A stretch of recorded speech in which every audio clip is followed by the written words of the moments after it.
आप देख रहे हो YouTube channel beyond for net, जहाँ पर आपको केमिस्ट्री को बहुत ही सिंपल तरीके से समझाया जाता है। यहाँ पर मेनली नीट के लिए पढ़ाता हूँ और इसमें आपका क्वेश्चन आंसर भी होता है। जो नीट तो है ही, वहाँ से जॉइंट एंट्रेंस का एग्ज़ाम का जो प्रीवियस ईयर क्वेश्चन है और बहुत सारा क्वेश्चंस हम यहाँ पर डिस्कस करते हैं। तो पहले तो चैप्टर को समझना चाहिए।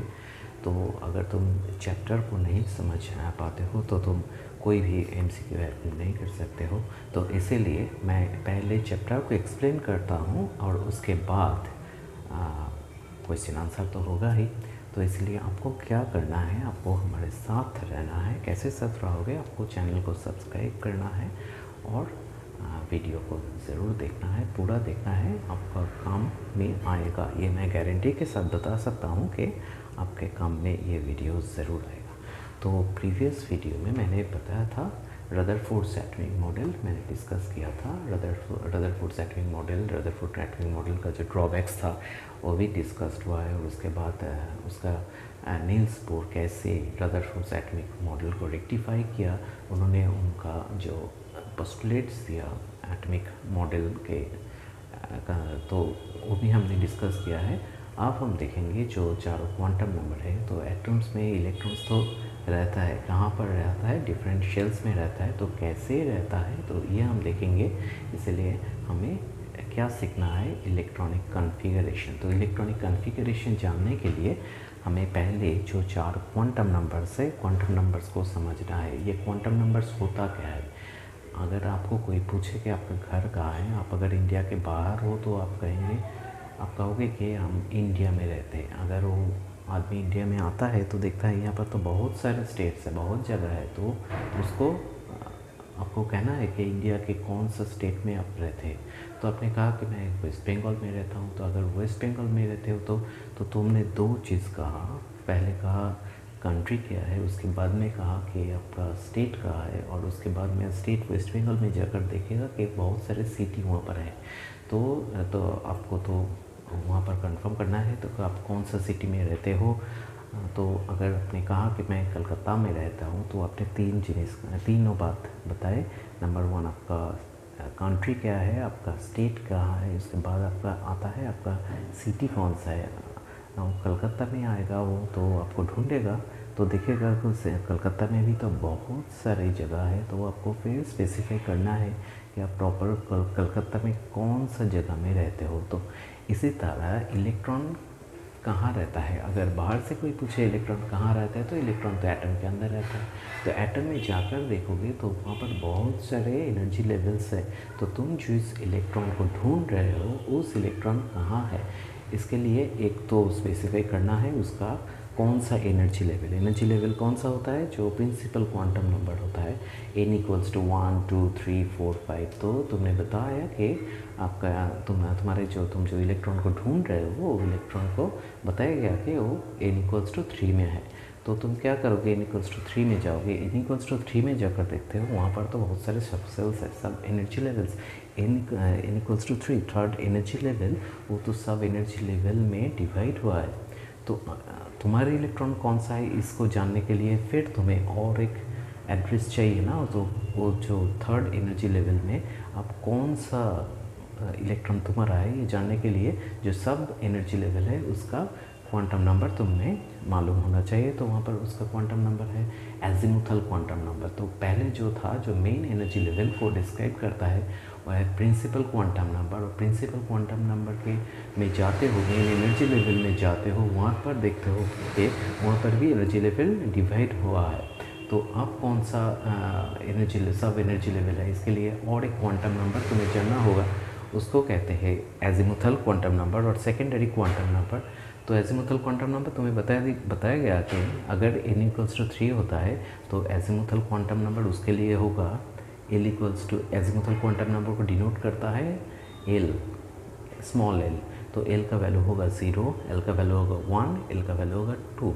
Okay, so the azimuthal quantum number depends upon the principal quantum number. Principal quantum number को हम स्मॉल n से डिनोट करते हैं और एजिमुथल क्वांटम नंबर को स्मॉल l से। So small l the values of small l क्या क्या होगा, फ्रॉम 0 अप टू n-1। अगर n1 होता है तो फर्स्ट एनर्जी लेवल वहाँ पर सिर्फ एक ही होगा एजिमुथल क्वांटम नंबर, और वो होगा L इक्वल्स टू 0।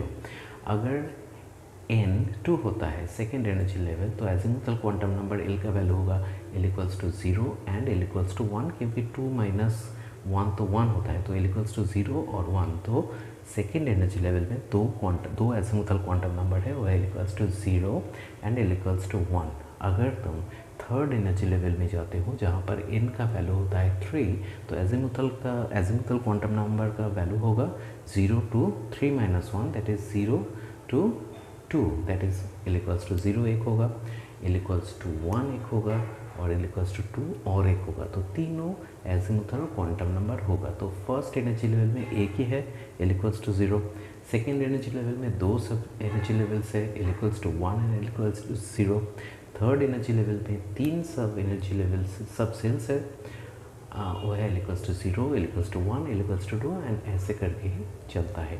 तो तुम्हें बताया गया कि तुम कहाँ पर थे, तुम थर्ड एनर्जी लेवल में थे, तुमको बताया गया कि वहाँ पर जो एजिमुथल क्वांटम नंबर का वैल्यू L इक्वल्स टू 2 है, वहाँ जाकर ढूंढो, तुम्हारा इलेक्ट्रॉन वहाँ पर ही मिलेगा। तो तुमने L इक्वल्स टू 2 पर गए। अब तुम क्या देखते हो, L इक्वल्स टू 2 भी डिवाइड हो चुका है। कितना डिवीजन कितना है, वो 5 भाग में भाग हुआ है, ठीक है। तो अगर वो जो क्वांटम नंबर और एक क्वांटम नंबर तुम्हें चाहिए, और उस क्वांटम नंबर को कहते हैं magnetic quantum number, and magnetic quantum number को स्मॉल m से डिनोट किया जाता है। मैग्नेटिक क्वांटम नंबर का वैल्यू भी डिपेंड करता है एजिमुथल क्वांटम नंबर के ऊपर।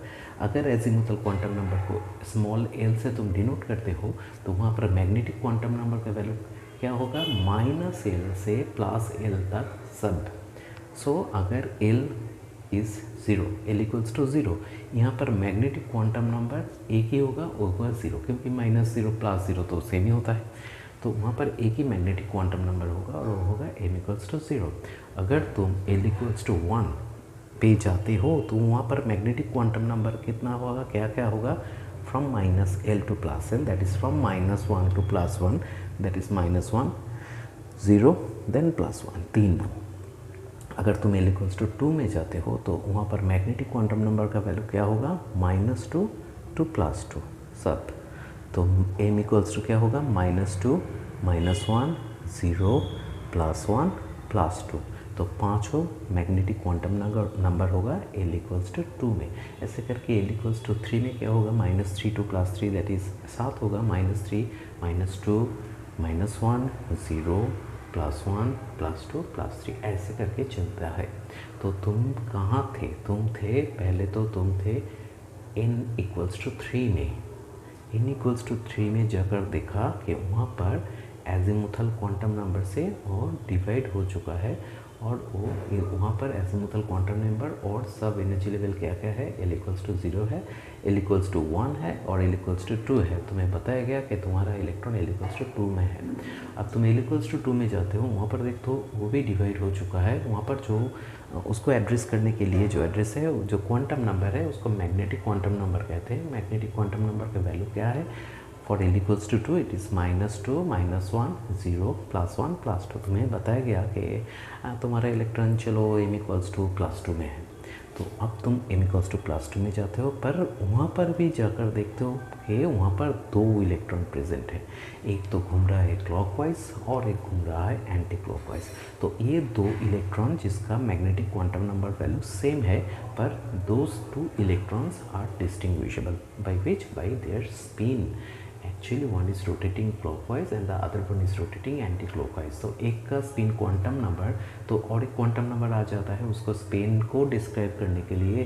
तो अगर एक का स्पिन क्वांटम नंबर होगा +, तो दूसरे का स्पिन क्वांटम नंबर होगा -। अब तुम्हें बताया गया कि उसका स्पिन क्वांटम नंबर जो s से डिस्क्राइब किया जाता है, तो उसका वैल्यू है +। तो अब तुम आए उस इलेक्ट्रॉन के पास, तो उस जो इलेक्ट्रॉन को तुमने ढूंढा, तो उस इलेक्ट्रॉन का अब चारों क्वांटम नंबर हम देखें तो क्या क्या हो रहा है। वो पहले तो वो था n इक्वल्स टू 3, तो उस इलेक्ट्रॉन का प्रिंसिपल क्वांटम नंबर का वैल्यू है n इक्वल्स टू 3। उसका azimuthal quantum number that is L, L का वैल्यू होगा क्या था 2, उसका एम का वैल्यू था क्या था +2 और उसका एस स्पिन क्वांटम नंबर का वैल्यू है +12। तो ये चारों quantum number for 1 electron. So each electron will have 4 different quantum number. सोचो कि वहाँ पर जो 2 इलेक्ट्रॉन था ना, जो 2 इलेक्ट्रॉन एक तो घूम रहा था क्लॉकवाइज और दूसरा घूम रहा था एंटी क्लॉकवाइज, तो एक का स्पिन क्वांटम नंबर अगर +12 होता है तो दूसरे का तो ज़रूर -12 होगा। तो दूसरा जो इलेक्ट्रॉन था वहाँ पर उसका चारों क्वांटम नंबर क्या है, उसका भी प्रिंसिपल क्वांटम नंबर n तो 3 ही होगा, उसका एजिमुथल क्वांटम नंबर तो 2 ही होगा, उसका मैग्नेटिक क्वांटम नंबर तो +2 ही होगा, पर उसका spin quantum number is -1. If one is rotating clockwise, the other one must rotate anti-clockwise direction. So those 2 electrons will neither have all the four quantum numbers same. Okay, this was the Pauli's exclusion principle के एक ही atom में any 2 electrons will not have all the 4 quantum numbers same. That also states that no 2 electrons are identical. एक atom में जितने सारे electron हैं, सब electron के अलग अलग चारों quantum number, set of quantum number से n, l, m, s चारों सेट ऑफ क्वांटम नंबर्स होगा और हर एक दूसरे से डिफर करेगा क्योंकि ईच इलेक्ट्रॉन इज़ आइडेंटिकल। एक क्लास में अगर सारे स्टूडेंट हैं, सारों स्टूडेंट का सेम, जस्ट कंसिडर कि 2 बॉयज़ है और दोनों बॉयज़ का नेम सेम है, उसका एज भी सेम है, तो वो एक ही क्लास में पढ़ता है तो क्लास भी सेम है, वो एक ही सेक्शन में पढ़ता है तो सेक्शन भी सेम है, everything is same. But if one has roll number ऐसे 14 तो दूसरे का तो 15, 16 ही होगा ना, दोनों का रोल नंबर तो सेम नहीं होगा। तो each student will be is identical, that's यहाँ पर भी सारे इलेक्ट्रॉन आइडेंटिकल है, सारे इलेक्ट्रॉन के अपने अलग अलग चारों क्वांटम नंबर होता है, वही हम यहाँ पर डिस्कस करेंगे।